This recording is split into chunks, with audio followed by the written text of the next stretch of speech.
Bom, vamos para o nosso momento de palavra então, queridos? Nós estamos estudando Jonas. Olha, tá aí uma coisa que eu vou confessar a vocês. Eu estou amando estudar esse livro, gente. As lições, como a abordagem que a gente faz é diferente, né? As lições práticas são assim, puxa, muito, não vou dizer prazerosas, né? Mas são muito edificantes, na verdade, querido, tá bom?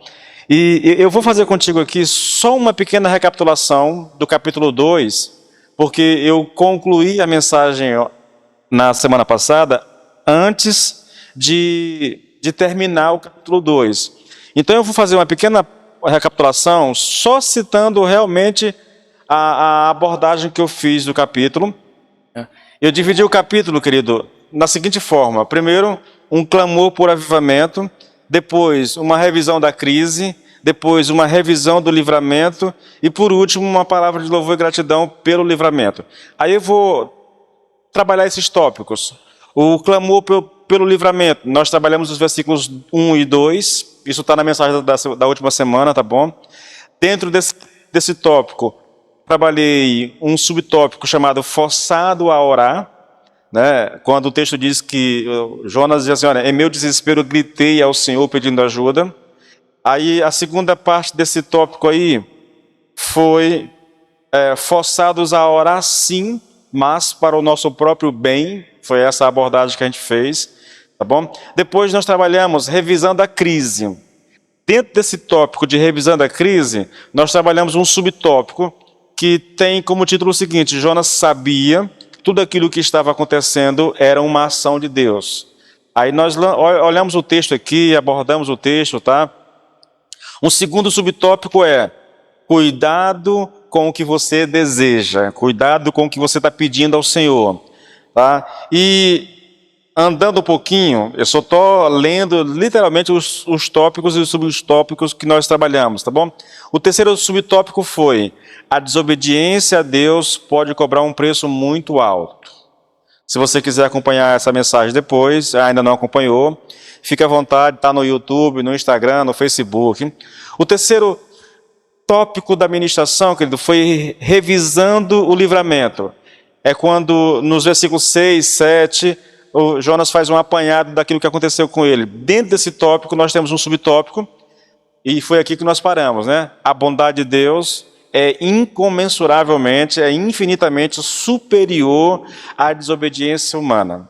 E aqui é quando Jonas, versículo 6, 2:6, descia até os fundamentos dos montes, descia até a terra, cujos ferrolhos se fecharam atrás de mim para sempre. Tu, porém, fizeste a minha alma subir da sepultura, né? Minha vida subir da sepultura, ó Senhor, meu Deus. E aqui foi o que eu falei: a despeito de Jonas ter virado as costas para Deus, a despeito do profeta achar que a sua justiça, no caso dos ninivitas, era superior à justiça divina, Deus o alcançou com a sua graça e misericórdia. Nós trabalhamos isso aqui. Eu terminei citando aqui um texto que eu acho muito forte, irmãos, quando fala da bondade de Deus, né, dessa graça de Deus, que foi o texto de Manassés. Lá eu li isso em 2 Crônicas, li também, acho que 2 Reis, se não me falha a memória, 2 Reis 16. Nós trabalhamos aqui, irmãos, a bondade de Deus, a misericórdia de Deus, na vida de um homem que desceu até o mais profundo que alguém pode descer, em rebeldia, em perversidade, em tudo que você possa imaginar, entendeu? Mas quando ele estava lá no fundo do poço, ele grita por socorro e o Senhor atende, o Senhor responde e livra ele daquela situação. Eu disse a vocês que é algo assim quase que chocante a bondade de Deus, o amor de Deus, irmãos, porque de fato é algo que nos choca, querido. É algo que a nossa mente, por sermos humanos, entendeu? E por sermos dados ao desejo de vingança, muitas vezes, né? De querer revidar aquilo que nos fazem. Quando a gente pega um texto como esse, quando a gente lê a história de Manassés, do que ele fez, ele encheu a cidade de sangue, ele consultava tudo que não prestava. Irmão, quis usar aqui uns termos dos nossos dias hoje aqui, mas tá. O cara fez tudo que alguém poderia fazer para ofender, né, a Deus. Até colocar uma imagem dentro do templo ele colocou. Mas na hora que ele foi preso, levado cativo pelos assírios, e que ele se vê numa situação que não tem saída, ele se volta para Deus. E quando ele clama a Deus, Deus atendeu a oração daquele homem. É um negócio assim assustador, querido. Agora, dando sequência ao nosso texto, nós vamos para o segundo subtópico aqui no capítulo 2. Lembrando, eu vou terminar o capítulo 2 e começar o 3, tá bom, gente? A ministração seria sobre o 3, mas eu não posso deixar o texto incompleto. O subtópico é: nunca esqueça disso. Em Deus sempre haverá mais uma chance para o arrependido. Na verdade, o bom seria se eu tivesse conseguido concluir tudo na semana passada, porque ficaria melhor, né? Mas eu vou seguir daqui. Olha o versículo 7, capítulo 2 de Jonas, versículo 7. Quando eu já tinha perdido toda a esperança, lembrei-me mais uma vez do Senhor, e a minha oração mais sincera subiu até o seu santo templo. Queridos, aqui nós temos a descrição de um cidadão que estava literalmente no fundo do poço. Como estava lá Manassés? Veja o que ele diz, olha: lembrei-me mais uma vez do Senhor, e a minha oração mais sincera subiu ao seu santo templo. Ele está aqui no ventre do peixe, e ele se lembra do Senhor. Quem está acompanhando as ministrações sabe. Jonas, Deus dá um comando para ele, ele vira as costas para o Senhor, ele vai para Jope, de Jope ele compra uma passagem para a cidade de Tarsis, eu estou aqui com a cabeça já meio que... ele entra num barco e o Senhor vai atrás dele, uma tempestade e tudo mais, né? Em nenhum momento você vê Jonas orando, em nenhum momento Jonas se volta para o Senhor. Ele quer fugir de Deus, mas agora, depois que ele foi lançado ao mar, depois que o peixe o engoliu, ali, de cara com a morte, ele se lembra do Senhor mais uma vez e ele ora ao Senhor, querido. Sabe, eu tenho aqui a descrição de uma pessoa chamada Corrie ten Boom. Essa mulher, ela viveu, ela experimentou a maldade, querido, em níveis quase que inimagináveis. Ela participou, ela foi alguém que saiu com vida. Não, na verdade ela morreu, esse é só o registro dela, o registro. Ela foi uma prisioneira na época lá de Hitler, entendeu? Uma judia que foi, acho que foi morta na verdade. Ela escreveu o seguinte, olha: não há poço tão profundo que a misericórdia de Deus não seja mais profunda ainda. Não há abismo tão grande onde a graça de Deus não nos alcance. Essa mulher experimentou, gente, coisas... na verdade, está aí um livro que eu acho que eu vou colocar na minha leitura desse ano, querido. É o diário dessa mulher, que é o registro que ela faz do período em que ela foi prisioneira, entendeu? Uma outra consideração que eu acho interessante é a que o Hernando Dias Lopes faz sobre isso, irmãos. Ele diz o seguinte, olha: Jonas considera sua descida ao fundo do mar como uma descida até o mundo dos mortos. Ele se via no mundo dos mortos, trancado com segurança por uma porta provida de ferrolhos e barras. Era impossível escapar dali. Uma vez no Sheol, Jonas ficaria aprisionado ali para sempre. Entretanto, Deus tirou Jonas da sepultura existencial. Ele estava enterrado vivo no ventre de um grande peixe nas profundezas do mar Mediterrâneo. Suas chances de sobrevivência eram nulas. Ele nada podia fazer por si mesmo, ele estava completamente derrotado pelas circunstâncias. Porém, quando tudo parecia perdido, Deus, o seu Deus, o arrancou das entranhas da morte, do poder da sepultura e o trouxe de volta à vida. Então a ideia é, querido, nunca esqueça disso. Em Deus sempre haverá mais uma chance para o arrependido. Na verdade, querido, isso aqui merecia uma pregação, essa temática aqui, sabe? Irmãos, o nosso Deus é um Deus muito gracioso.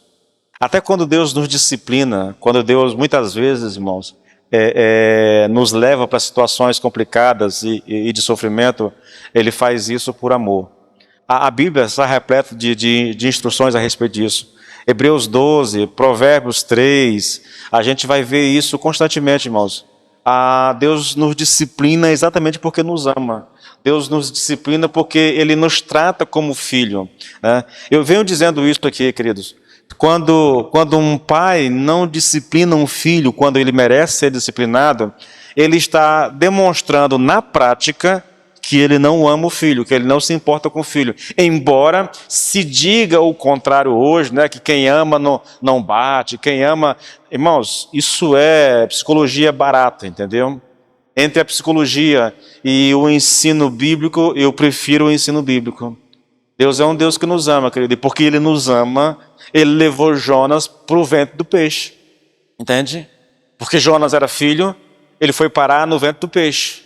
Na pior situação, imagine, querido, sabe, nenhum filme desses que você possa assistir se compara com isso aqui. Jonas está no meio do mar Mediterrâneo, no ventre de um peixe. Que possibilidade se imaginaria desse homem sair de uma situação como essa? Não há.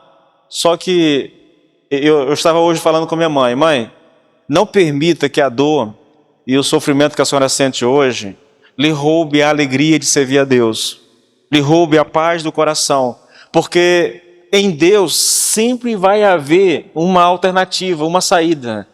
É lógico, querido, é lógico, né? Eu venho orando isso porque eu acho que é uma oração muito inteligente, a oração que o Senhor nos ensinou, né? Quando eu digo nos ensinou, eu estou falando por causa do momento em que ele está vivendo, da situação que ele está vivendo. Ele faz uma oração a Deus e eu creio que aquela oração, querido, é uma oração que a gente deve aprender. Porque ele está diante da possibilidade de beber o cálice da ira de Deus. Ele não está com medo da morte, ele não está com medo do soldado, ele não está com medo dos pregos, da coroa de espinho. O problema do Senhor Jesus Cristo ali, e aquela oração desesperada, é por causa do cálice da ira de Deus que ele vai beber, entende? Então ele diz assim, olha, Pai, se possível, passa de mim esse cálice, contudo, que a tua vontade seja feita, entendeu? Não a minha. Essa é uma oração que a gente tem que aprender, irmãos.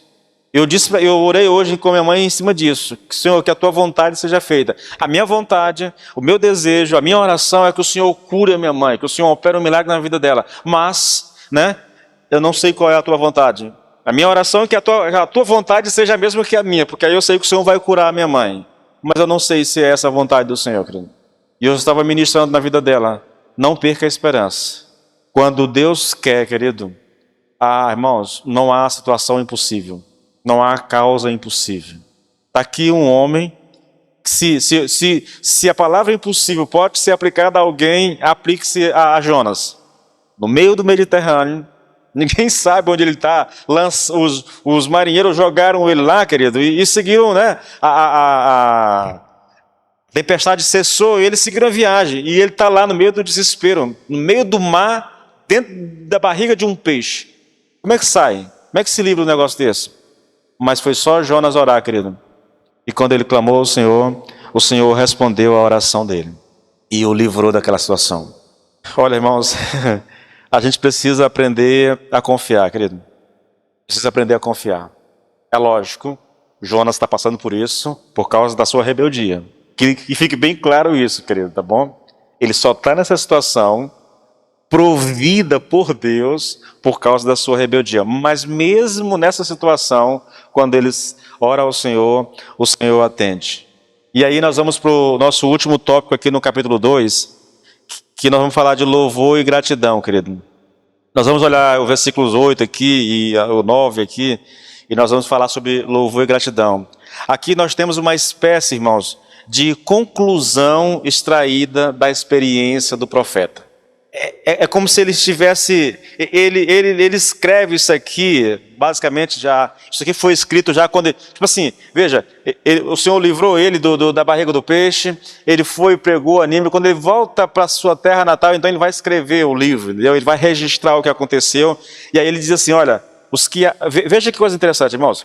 Ele está resumindo a sua experiência, ele está concluindo tudo aqui daquilo que ele viveu, da experiência do barco, de ser lançado no mar, de ser engolido por um peixe.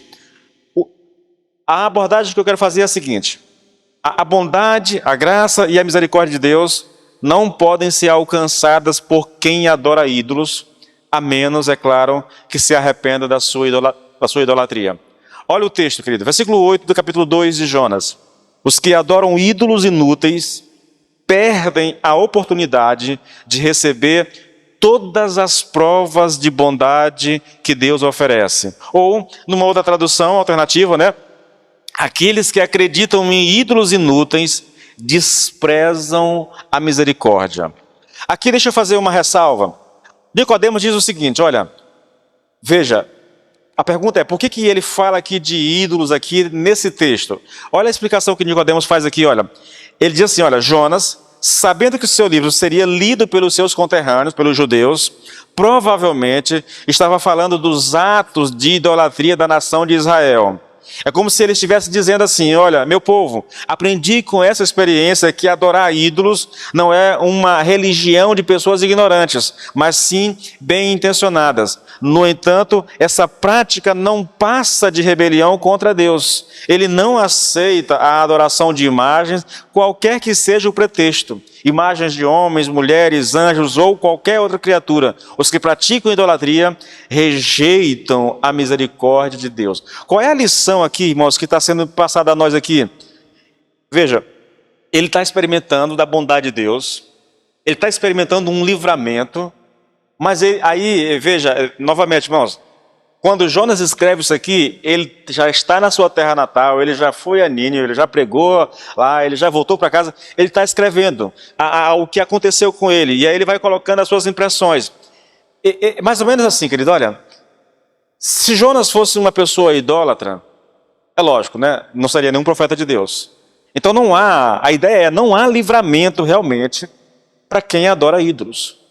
Essa bondade de Deus que ele experimentou aqui, apesar da sua rebeldia contra Deus, da sua desobediência ao mandamento de Deus, não está acessível para alguém que é um idólatra. Porque a lição é exatamente essa, olha, parem de adorar ídolos ou de tentar chegar a Deus por intermédio deles, pois quem age dessa maneira está, na verdade, rejeitando a misericórdia de Deus. Nicodemos, quando ele fala sobre isso aqui, querido, ele diz que a idolatria é um pecado intencional. A pessoa está se afastando do Senhor, porque quer, entende? Eu não vou abordar isso, irmão, porque eu não quero tentar, eu não vou mexer com essa questão aqui agora. Só fica a lição, querido. A bondade de Deus, a graça de Deus, o amor de Deus, ela só está disponível para aqueles que se voltam para o Senhor, que se achegam ao Senhor, que abandonam os seus pecados, que abandonam a sua idolatria e se voltam para o Senhor. Sem isso, não é possível desfrutar da bondade de Deus, irmãos. Lembra lá de Manassés? Ele aprontou tudo que poderia aprontar, mas ele se arrependeu, ele reconheceu o seu erro, e ele se volta para Deus pedindo perdão e pedindo ajuda. Nesse aspecto, irmãos, não há pecado, nem grande, nem pequeno, não há nada que um ser humano tenha feito na vida que, voltando-se para Deus com o coração quebrantado, ele não encontre perdão, a graça e a misericórdia de Deus. Essa é uma lição muito importante na nossa vida, querido. É lógico.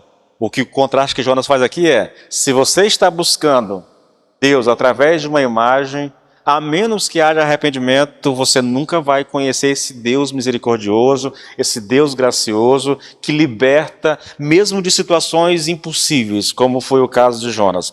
O segundo tópico aqui, o subtópico é, manifestamos nossa gratidão a Deus, cumprindo as promessas que fizemos a Ele. Olha o versículo 9, irmãos. Como poderia agradecer tudo o que o Senhor fez por mim? Ele está perguntando. E agora ele vai responder. Prometo cumprir todas as promessas que lhe fiz, pois só o Senhor é capaz de me salvar. Uma outra tradução. Mas eu, com um cântico de gratidão, oferecerei sacrifício a ti. O que eu prometi, cumprirei totalmente. A salvação vem do Senhor. Esse texto, querido, ele leva a gente a fazer algumas deduções. Por exemplo, eu sou levado aqui, querido, a acreditar que quando Jonas ouviu de Deus a ordem, o mandamento para ir pregar aos ninivitas, ele tenha dito para o Senhor, sim, Senhor, eu vou. Só que quando Deus vira as costas, ele diz assim, eu não vou não. Ele prometeu ir, mas ele virou as costas para Deus, pegou um barco, tentou fugir da presença do Senhor. E agora, em agradecimento pelo livramento que Deus deu a ele está dizendo, Senhor, eu vou cumprir o que eu prometi. Se essa interpretação estiver correta, querido, fazer um voto ou uma promessa a Deus e não cumprir, pode ser uma atitude bem perigosa, tá bom? Porque é essa dedução que eu faço. Olha o que ele diz, irmãos, novamente, olha. Como poderia agradecer tudo que o Senhor fez por mim? O que Deus fez por ele? Deus o livrou daquela situação, ele estava no ventre do peixe. Agora veja, o que ele vai fazer na verdade? Eu prometo cumprir todas as promessas que eu lhe fiz. Entende? Então Jonas agora liberta aquela situação, né, de quase morte, ele vai a Nínive e ele vai cumprir o que ele disse que ia fazer. A única dedução que eu faço é que quando o Senhor apareceu para ele disse para o Senhor, não Senhor, eu vou, pode deixar que eu vou pregar. Mas aí foi só o Senhor desaparecer e ele vira as costas e vai embora tentando fugir de Deus, querido. Agora, diante de tudo que aconteceu, ele disse, não Senhor, eu vou realmente cumprir o que eu prometi. Então, querido, pode ser que eu esteja equivocado, mas se eu estiver certo, irmãos, fazer uma promessa, fazer um voto a Deus e não cumprir esse voto, querido, pode ser uma atitude bem perigosa. Olha, Eclesiastes 5, a partir do versículo 1. Olha o texto, querido. Quando você entrar no templo de Deus, tenha cuidado. Não ofereça o seu sacrifício como fazem os tolos, que não sabem que estão agindo mal. Não seja tolo a ponto de pensar em fazer promessas apressadas a Deus. Ele está lá no céu e você está aqui embaixo, na terra. Por isso, fale bem pouco. Quando uma pessoa trabalha muito, tem muitos sonhos, quando uma pessoa trabalha muito, né, tem muitos sonhos, quem é tolo fala demais e diz bobagens. Por isso, quando você fizer um voto a Deus, não se demore em cumprir o que prometeu, porque Deus não se agrada dos tolos. Cumpra sempre as promessas que faz a Deus. É muito melhor não prometer e fazer alguma coisa do que prometer e depois não cumprir. Quando isso acontece, quando você promete e não cumpre, a sua boca fez você pecar. Não tente se defender, dizendo ao mensageiro de Deus que foi um engano fazer aquela promessa. Isso deixaria Deus muito irado e ele poderia até destruir tudo que você conseguiu ajuntar. Esse é um texto que está em Eclesiastes, aconselhando o crente a não fazer promessas ou votos apressados ao Senhor. Porque se você prometeu, você tem que cumprir, querido. A verdade é essa. A gente precisa ter cuidado com o voto. Eu sou daquele que eu prefiro não fazer votos ao Senhor do que falar apressadamente na hora da angústia, não sei, na hora da alegria, não sei. E aí você faz votos e depois você não dá conta de cumprir. E isso é algo que é perigoso, sabe? De um voto que eu fiz a Deus e eu fui protelando, e aquele negócio vai me tirando a paz, e eu digo, amor, eu tenho que fazer, eu tenho que cumprir, eu não vou demorar mais não, porque esse negócio está me deixando com o juiz agoniado. Porque é delicado isso, irmãos, é delicado. Né? Eu digo a você que está aqui, ou você que está nos acompanhando, ou que vai ver isso depois, se tem voto com o Senhor, ainda não pagou o voto, cuide de pagar, querido. Não deixe isso como está, tá? É perigoso. E o terceiro tópico aqui, querido, no versículo 9, eu vou ler novamente o versículo 9, é que a salvação vem do Senhor. Eu vou trabalhar isso bastante no capítulo 3, tá bom? Mas vamos ler rapidinho aqui, olha. Como poderia agradecer tudo que o Senhor fez por mim? Prometo cumprir todas as promessas que lhe fiz, pois só o Senhor é capaz de salvar. Jonas está aqui, irmãos. Ele aprendeu uma lição muito dura. Primeiro que Deus salva independente das circunstâncias. Mas aqui há uma lição muito importante que salta para a nossa realidade, querida. Se Deus é quem salva, e Jonas disse que só Deus salva, Ele pode salvar quem quiser. Até mesmo os ninivitas. Né? E se é assim, querido, quem é o profeta para decidir quem Deus pode ou não pode salvar? Você entende isso? É Deus quem salva. Bom, se é Deus quem salva, ele escolheu salvar os ninivitas. Por que Jonas não vai, então, pregar aos ninivitas? Por que ele tentou peitar Deus, não cumprindo a ordem que ele recebeu do Senhor? Agora ele sabe, é só Deus que salva. Agora ele sabe que ele vai ter que cumprir aquilo que ele prometeu. Bom, eu não vou me alongar isso aqui, porque eu quero começar o capítulo 3, irmãos. Pior que já são 8h30, né? Não vai dar tempo para a gente terminar também, não. Jonas 3, a partir do versículo 1. Vamos ler o texto? A palavra do Senhor veio a Jonas pela segunda vez, dizendo: levante-se e vá à grande cidade de Nínive e pregue contra ela a mensagem que eu lhe darei. Jonas se levantou e foi a Nínive, segundo a palavra do Senhor. Ora, Nínive era uma cidade muito importante diante de Deus. Eram necessários 3 dias para percorrê-la. Jonas começou a percorrer a cidade caminho de um dia e pregava dizendo: ainda 40 dias e Nínive será destruída. Os ninivitas creram em Deus, proclamaram um jejum e vestiram roupa feita de pano de saco, desde o maior até o menor. Quando essa notícia chegou ao rei de Nínive, ele se levantou do seu trono, tirou os trajes reais, cobriu-se de pano de saco e sentou-se sobre cinzas. E mandou proclamar e divulgar em Nínive o seguinte: por mandado do rei e dos seus nobres, ninguém, nem mesmo os animais, bois e ovelhas, podem comer alguma coisa. Não lhes deem pasto, não deixe que bebam água.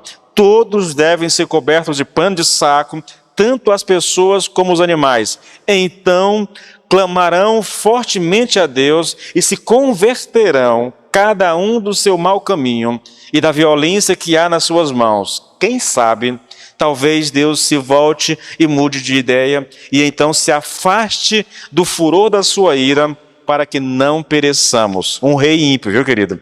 Agora, versículo 10.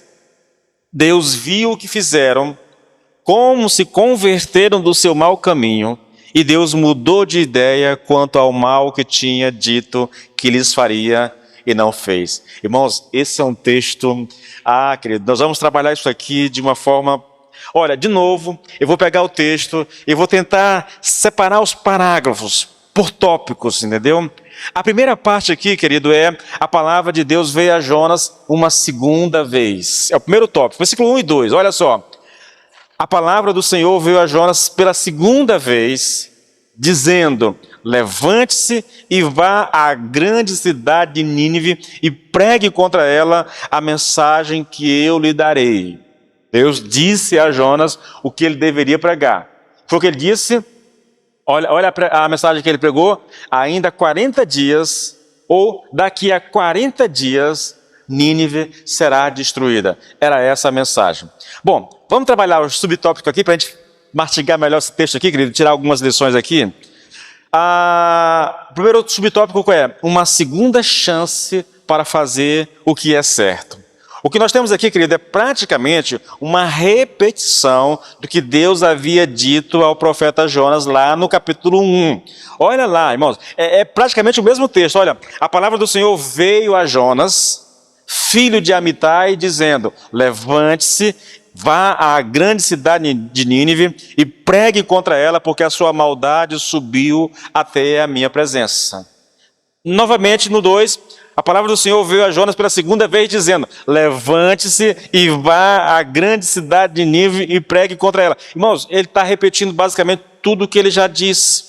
A diferença agora, querido, é que dessa vez o profeta vai obedecer a palavra de Deus.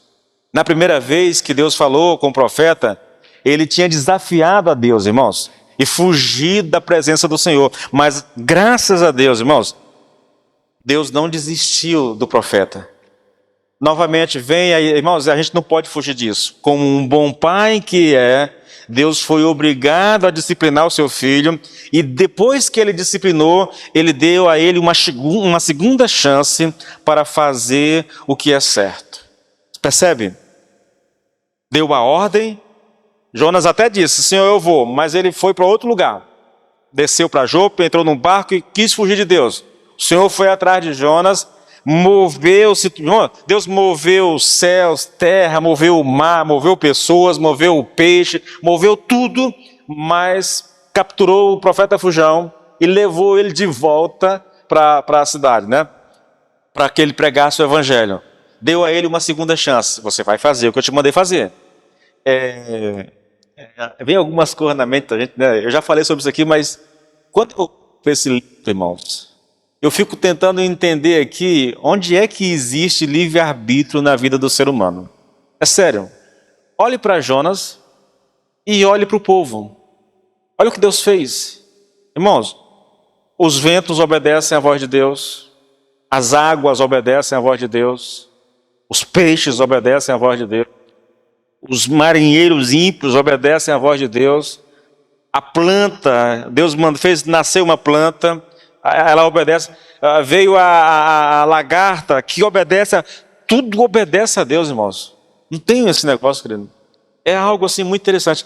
A maneira como Deus conduz o universo é algo... Se você tem alguma dúvida com relação a essa questão, eu sugiro a você, procura lá o Mocelin, o Rodrigo Mocelin, ele falando sobre soberania de Deus, irmãos, sobre predestinação.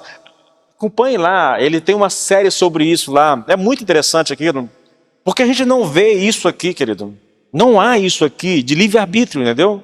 É Deus que manda. Irmãos, só para você pensar um pouquinho. Imagine que haja o livre-arbítrio.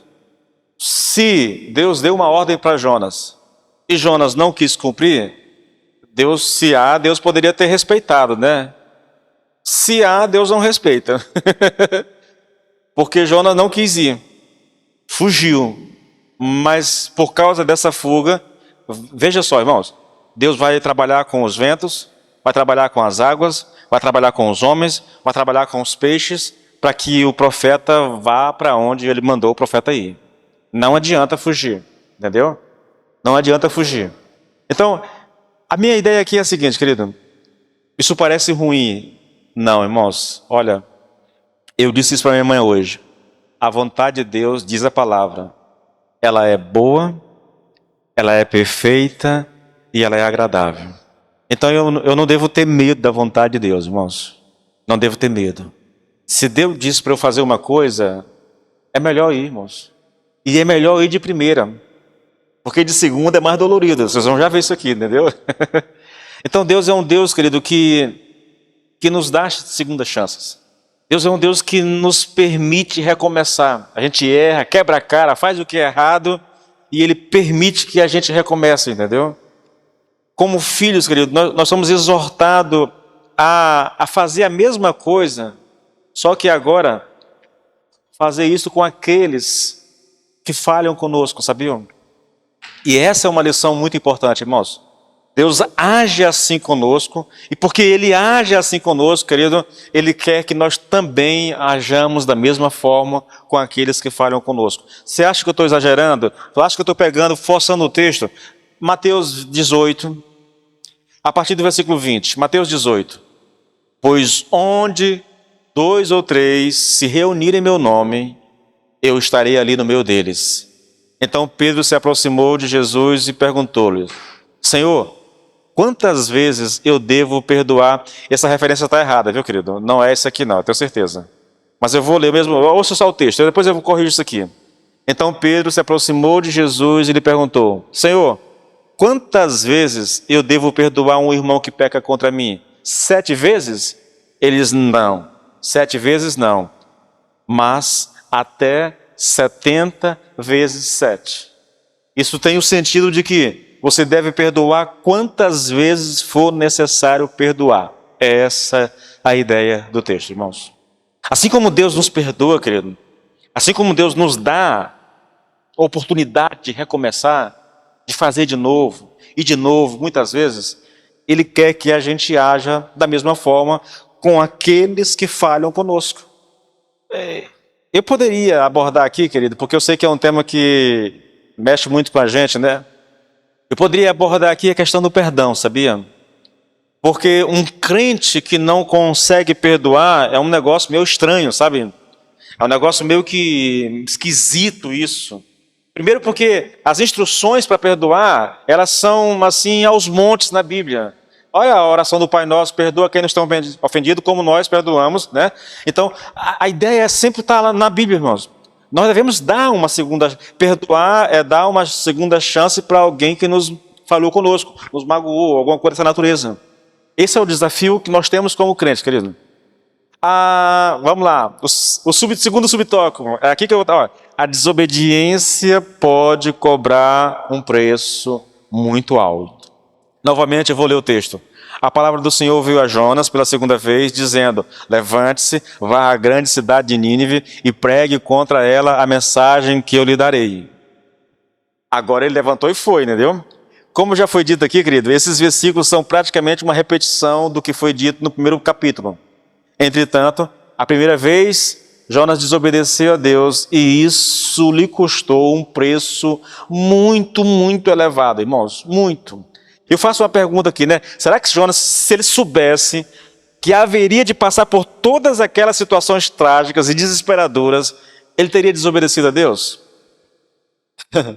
Olha, deixa eu dizer uma coisa a vocês, irmãos. Deus é um Deus de segunda chance. Amém. Graças a Deus por isso. Agora, que fique claro, querido, às vezes, a segunda chance sai caro, irmãos. Sai caro. Deus disse para Jonas: vai a Nínive e prega. E ele foi para uma outra direção. Ele desobedeceu a Deus. Deus deu a ele a chance de refazer isso. Deu. Agora, você sabe o preço que ele pagou, não sabe? Ele vai para o barco, uma tempestade o alcança no meio do mar, ele é lançado no meio do mar, engolido por um peixe. Ele descreve na sua oração no capítulo 2 o encontro com a morte, entendeu? O encontro com a morte. Ele quase que não sobreviveu para contar a história, irmãos, a verdade é essa. Então, tipo assim, tem segunda chance? Tem. Só que muitas vezes, querido, a segunda chance cobra um preço muito alto. Muitas vezes a disciplina de Deus nos leva para o pó num nível quase que inimaginável, irmãos. Se Jonas imaginasse, assim, se passasse pela cabeça pelo menos algo semelhante ao que ele viveu, não há dúvida de que ele teria obedecido de primeira, irmãos. Então escute, querido, Deus é um Deus bom, Deus é um Deus misericordioso, é um Deus de segundas chances, só que muitas vezes, irmãos, essa segunda chance cobra um preço muito, muito alto de nós. Então a mensagem aqui é muito simples. Cuidado com a desobediência. Cuidado. É melhor obedecer e evitar a disciplina de Deus. Eu pergunto a você, querido, e não é uma pergunta retórica, embora eu não quero que você me responda audivelmente, mas responda para si mesmo, para si mesmo. Será que muitas das lutas que nós passamos, querido, não é algum tipo de disciplina de Deus por causa da nossa desobediência ao Senhor? É algo para nós refletirmos, irmãos. É algo para nós pensarmos. Eu só não gosto da maneira como as pessoas abordam isso, né? Olha, irmãos, Deus está pesando a mão, né? Eu acho que isso é um termo pejorativo. Eu prefiro chamar isso de disciplina. Porque a disciplina, ela tem um tom, querido, mais instrutivo, entendeu? Eu disciplino alguém que eu amo. Irmãos, vê se você consegue me entender, querido. Quando eu sou levado a disciplinar minhas filhas, batendo às vezes nela, eu não faço, querido, porque eu estou com raiva dela exatamente, ainda que possa até estar, mas o motivo de bater não é a raiva, o motivo de bater não é porque eu queira o mal para ela, é porque eu sei que ela está fazendo uma coisa errada, e que se eu não fizer nada para corrigir aquele mau comportamento dela, por exemplo, isso vai prejudicá-lo lá na frente, irmãos. É por isso que um pai, querido, ele tem que bater o filho. Um pai precisa disciplinar o filho, irmãos. A Bíblia diz, se você não é disciplinado, então você não é filho. Porque Deus só disciplina quem é filho, querido. Então a segunda chance, ela vem com disciplina. E muitas vezes, querido, a disciplina vai causar dores em nós, a sofrimentos, talvez muito pior do que aquele que eu imaginava que aconteceria se eu obedecesse a Deus. Entende? Então está aqui Jonas. Veja, Deus disse para ele ir. É provável que Jonas tivesse um pouco de receio, de medo. Alguns comentaristas falam sobre isso. Ele não quis ir, um dos motivos é o medo. Ele vai para uma cidade extremamente violenta, Nínive, né? Eu tenho aqui uma descrição de como que ele lidava com os prisioneiros de guerra. Irmãos, é um negócio assim aterrorizador. Então é possível que Jonas tivesse um pouco de medo de ir pregar a mensagem lá e ser morto, talvez, por aquele povo. Entende? Ele foi e não aconteceu nada, porque Deus estava mandando, Deus estava dando a ordem, entendeu? Então não aconteceu nada. Na verdade, o que aconteceu foi o contrário. Ao invés de o povo tentar se vingar ou querer matá-lo, o povo é levado a se arrepender e a buscar o Senhor. Então, assim, Deus é um Deus de segunda chance, sem sombra de dúvida. De terceira chance, de quarta, de quinta. Agora, muitas vezes, querido, o preço que nós pagamos é alto por isso. Tá? Então, a gente tem que ter cuidado com essa questão, querido. O segundo tópico, irmãos, é a obediência de Jonas e a pregação em Nínive. Olha os versículos 3 e 4, querido. Jonas se levantou e foi a Nínive, segundo a palavra do Senhor. Ora, Nínive era uma cidade muito importante diante de Deus. Eram necessários 3 dias para percorrê-la. Jonas começou a percorrer a cidade, caminho de um dia, e pregava dizendo, olha a mensagem, irmãos, olha a mensagem. Ainda 40 dias e Nínive será destruída. Ou, para entender melhor, daqui a 40 dias Nínive será destruída. Era essa a mensagem, era só essa mensagem, irmãos.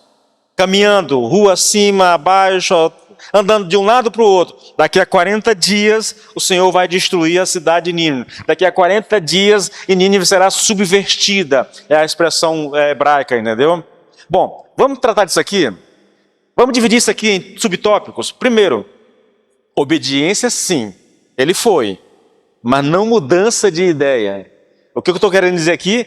Jonas foi pregar em Nínive, mas não porque ele tenha mudado de opinião a respeito da cidade e das pessoas de lá. Tá? Olha o texto.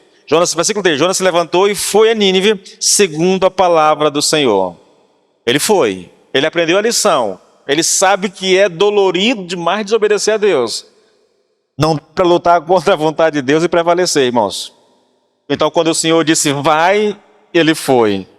Entretanto, querido, isso não significava, ou não significou, que Jonas tenha mudado de ideia a respeito dos ninivitas. Ele continuava a desejar a destruição daquela nação. Novamente, irmãos, Jonas era um profeta, entendeu? E não só como profeta, mas como um homem ligado, né? E ele era um nacionalista. Ele foi usado por Deus para profetizar um tempo de abundância na vida do povo de Israel, né? Do norte, né? Nessa época a nação tinha sido dividida em duas partes, né? O sul e o pessoal do norte, né? A capital era Samaria aqui, e Jonas foi levado por Deus a profetizar para esse povo um tempo de bonança na época de um rei lá. E como profeta, provavelmente ele sabia do que ia acontecer, mas não precisava nem ser profeta, irmãos. A nação assíria era uma nação que estava eles estavam invadindo territórios, querido, e expandindo o seu governo, entendeu? Então Jonas sabia que provavelmente eles chegariam até Israel e eles tomariam aquela nação. Então ele não queria de forma alguma pregar aos ninivitas. Tá bom? Então vamos lá. Aqui eu tenho algumas lições, irmãos. Aqui eu tenho algumas lições. Veja, ele foi, mas não mudou de ideia, tá bom? Ele não foi gostando que... Ele foi porque ficou com medo do que aconteceu da primeira vez que ele desobedeceu. Ele viu que ele desafiou a Deus e se deu muito mal. Agora, quando Deus disse vai, aí ele já não tem mais dúvida, agora eu vou. Né? Mas não houve nenhuma mudança de pensamento, de ideia a respeito daquele povo, tá bom? E aqui, querido, eu trago pelo menos 2 lições para nós, irmãos, para nós meditarmos. E para a gente encerrar isso aqui, porque é do horário, tá bem? Veja, É melhor obedecer a Deus, mesmo não concordando com o mandamento. Escute isso, irmãos. Jonas foi, ele não concordava com aquilo que Deus estava mandando fazer, mas com medo do que aconteceu, ele foi. Isso não significou que ele mudou de ideia a respeito dos ninivitas. Isso não significou que houve uma transformação na sua maneira de pensar. Não, não, não. Ele foi porque ele desobedeceu a primeira vez e ele se deu muito mal. Então quando Deus disse, Jonas, vai, ele disse, Senhor, agora eu vou. Agora eu vou. Até porque ele prometeu a Deus, lá no ventre do peixe, que ele cumpriria o voto que ele fez, a promessa que ele fez. Agora ele vai, entendeu? Só que não houve mudança na mentalidade. Então, a lição que eu tiro é, querido, é melhor obedecer a Deus, mesmo não concordando com o mandamento. Consegue imaginar algum mandamento que você não concorda? Sabe uma coisa? É quase que uma regra do ser humano. Quando, por exemplo, a Bíblia diz que um crente não deve casar com um descrente. Está na Bíblia. É um ensino muito claro, específico demais. Quando o crente passa a gostar de uma pessoa não crente, então ele começa, querido, a buscar nas Escrituras, em alguma pregação, em algum livro, algo que lhe favoreça, entendeu? Lhe favoreça. Algo que lhe permita continuar com aquilo sem que a consciência pese.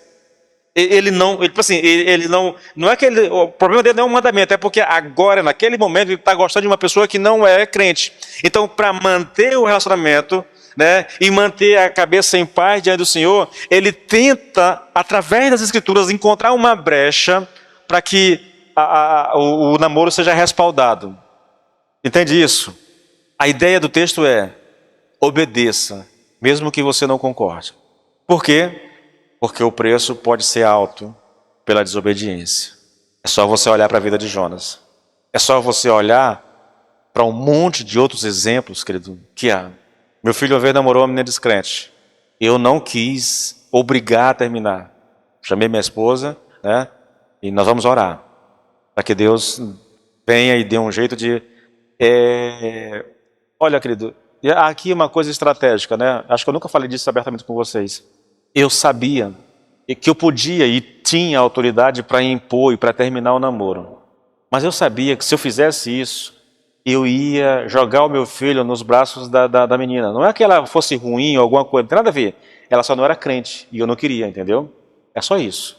Então, se eu impusesse a minha autoridade de pai e dissesse, você não vai namorar com ela, você vai ter que acabar o namoro, irmãos, eu estaria literalmente empurrando meu filho para ela, entende? O que eu fiz? Eu fui orar. Minha esposa foi orar. E o Senhor, graças a Deus, tanto é que o João está casado hoje com uma menina de Deus, graças a Deus, né? Vai ser pai e eu vou ser vovô. Então, graças a Deus, está lá, entendeu?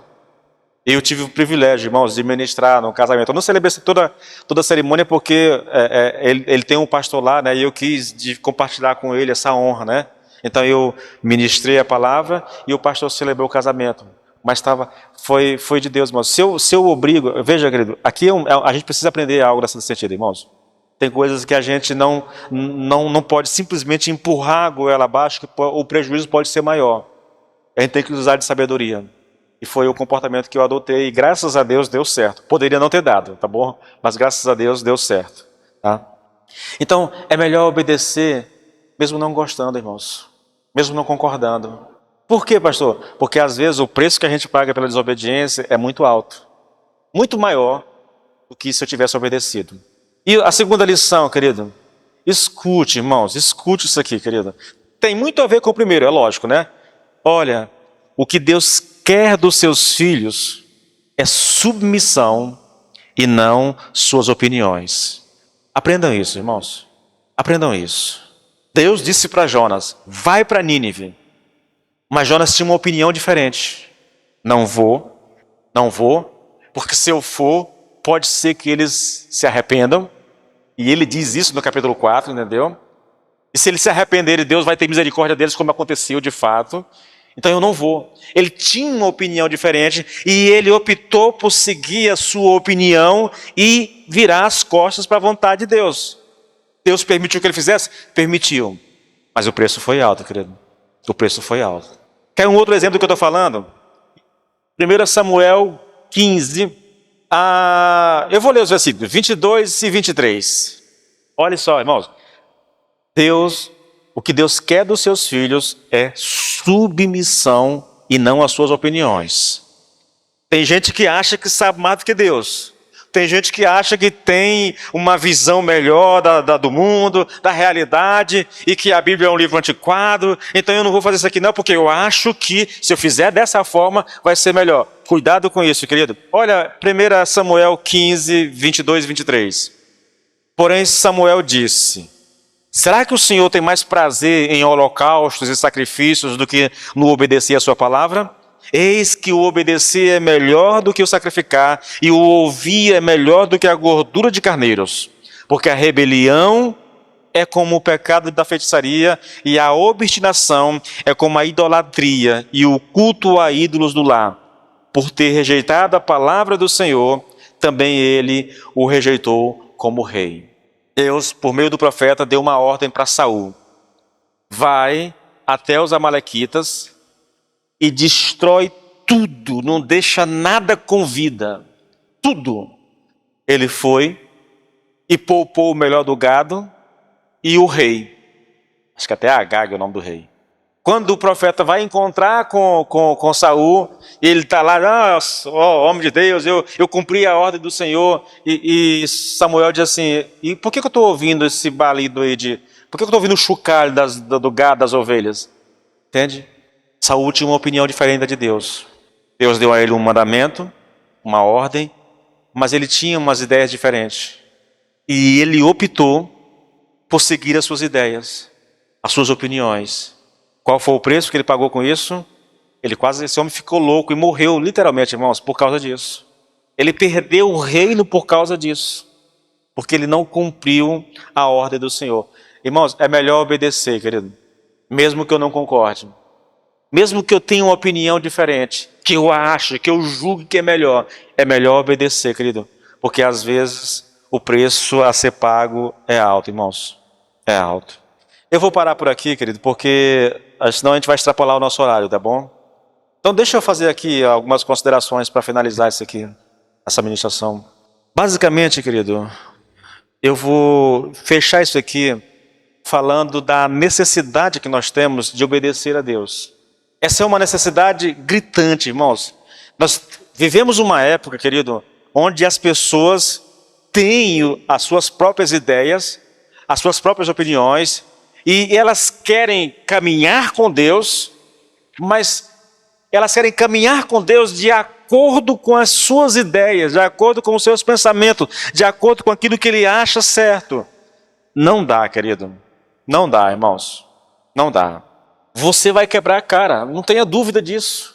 Olhe para Jonas, olhe para Saul, entendeu? E pegue aí tantos textos ou experiências de pessoas que você conhece. Vai dar errado, querido, vai dar errado. Pode até começar muito bem, mas vai dar errado. Porque Deus sabe o que é melhor para nós, irmãos. Porque Deus sabe o que é melhor para nós. Porque Deus nos ama mais do que nós nos amamos. Porque a vontade de Deus é boa, perfeita e agradável. Então eu preciso me submeter. Deus não quer suas opiniões. Ele quer a sua submissão. Entende? Nós precisamos aprender isso, querido.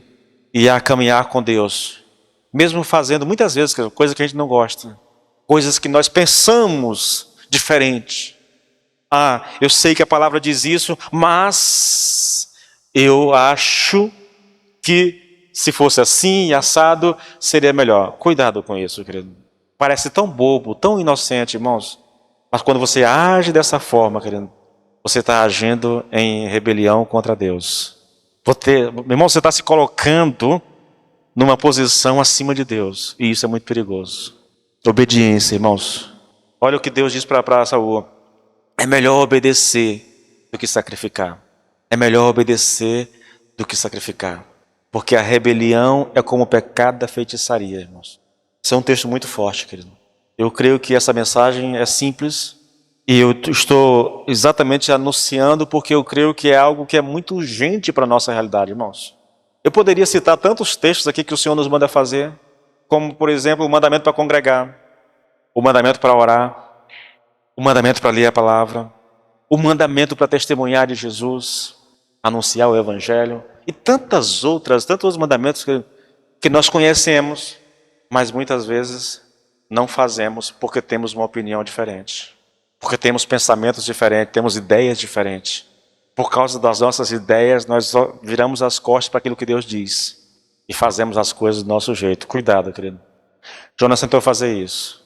O drama de Jonas é que ele tentou não fazer, pagou um preço altíssimo e depois foi obrigado a fazer. Teve que ir e pregar. Graças a Deus, irmãos, que o Senhor nos trata assim. Irmãos, se Deus nos abandonasse às nossas próprias ideias e pensamentos, estaríamos todos ferrados, querido. Nenhum de nós seria salvo. Nenhum de nós seria salvo. Ainda bem que o Senhor nos disciplina, ainda bem que Ele nos corrige, ainda bem que Ele nos dá outras chances, outras oportunidades para recomeçar. Vamos orar ao Senhor, mesmo sentado como você está. Senhor, meu Deus e meu Pai, Deus, muito obrigado porque nós temos aprendido a Tua palavra, Senhor. O Senhor tem nos ensinado.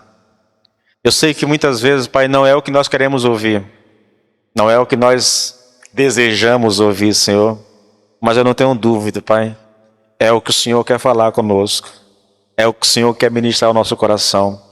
Então nos dê a graça, Pai, de baixar a cabeça e dizer: amém, Senhor, eu aceito a Tua vontade para a minha vida. Amém, Senhor, eu concordo que a Tua vontade é boa, perfeita e agradável, Senhor, por isso eu me submeto a ela. Deus nos ajude no nome de Jesus a viver em obediência, a andar em obediência diante de Ti, em o nome do Senhor Jesus. Amém e amém.